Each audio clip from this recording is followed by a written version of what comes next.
شعبہ حفظ کے طالب علم محمد حمزہ بن ضیاء الرحمن اعظمی جو مبارک پور کے رہنے والے ہیں، جن کا عنوان ہے ایمانی انقلاب۔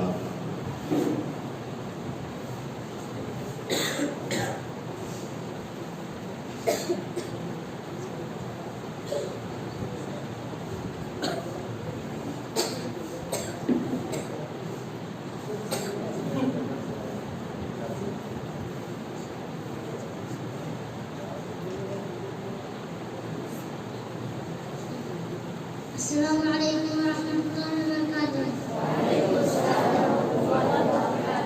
محمد صلی علی رسول الکریم، اما بعد۔ صدر محترم، معزز مہمان، ذمہ داران مدرسہ، مشفق اساتذہ اکرام، محترم حاضرین، آج کی اس اجلاس میں میری تقریر کا عنوان ہے ایمانی انقلاب۔ ابھی میں طفل مکتب ہوں، عالم ہوں، علامہ، ابھی میں طفل مکتب ہوں، عالم ہوں، علامہ، تمنا دل میں گونجی ہے، سنا دو حق کا پروانہ۔ اس حقیقت سے انکار نہیں کیا جا سکتا کہ ایک انسان کی پہچان اس کے ایمان ہی سے ہوتی ہے۔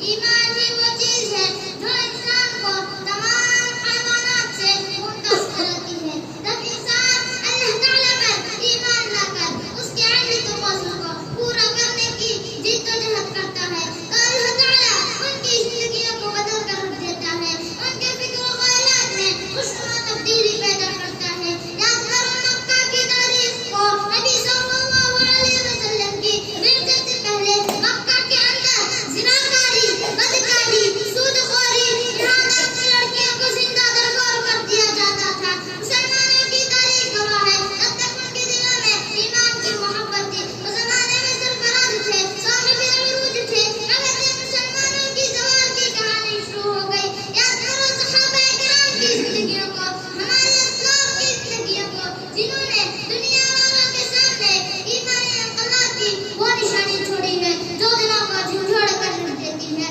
اسی ایمان نے ایک حج غلام حضرت بلال رضی اللہ عنہ کے اندر ایسا انقلاب پیدا کیا کہ ایمان لانے کے بعد اذیتیں دیتے ہوئے چلچلاتی دھوپ میں ننگے سینے پر گرم پتھر رکھ دیا جاتا تھا، پھر بھی ان کی زبان سے حد کے سوا کچھ نہ نکلتا۔ اسی ایمان نے عمر بن خطاب رضی اللہ عنہ کے اندر ایسا انقلاب پیدا کیا کہ جن کے بارے میں نبی صلی اللہ علیہ وسلم فرماتے ہیں لو سلک عمر فجا لسلک الشیطان فجا غیر فج عمر۔ اسی ایمان نے حضرت ربیع بن عامر کے اندر ایسا انقلاب پیدا کیا کہ رستم کے دربار میں جب پہنچے تو وہاں کے ستائے ہوئے غالبوں کو اپنے نیزے سے چیرتے ہوئے بادشاہ کے سامنے پہنچے اور کہا جتنا لنخرج من شاء اللہ من عبادت العباد الى عبادت اللہ، ہم آئے ہیں تاکہ لوگوں کو بندوں کی غلامی سے نکال کر اللہ کی بندگی کی طرف لائیں اور دنیا کی تنگی سے نکال کر اس کی وسعتوں کی طرف لائیں،